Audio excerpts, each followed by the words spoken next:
Пътека на красотата в природата, загледани в Деветашкото плато. Еленчето от Агатово, между бронза на времето и сърцето на платото. Преди повече от 2500 години, под светлината на огъня в ковачницата, майстор създава малка бронзова статуетка на Еленче, която ще живее векове наред. Днес тя е символ на древната магия и богатото наследство на Деветашкото плато.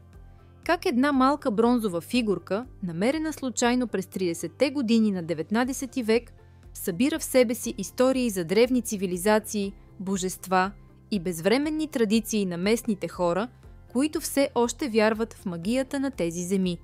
Ще разберете как агатовското еленче се свързва с древните тракийски вярвания и е не само част от историята, но и от бъдещето.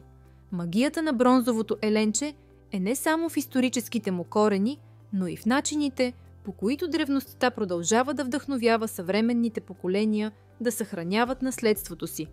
Това е история за един малък символ, който носи голяма сила, да свърже миналото с настоящето и да вдъхновява хората да работят заедно за опазване на своята история и природа. Каква е историята на този мистичен символ на Деветашкото плато?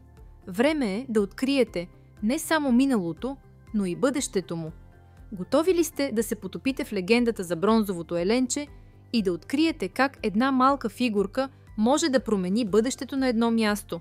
Интересно, оголемено копие на красивата фигурка може да се види в центъра на Агатово. Преминете по пътека на красотата в природата, загледани в Деветашкото плато, и открийте еленчето.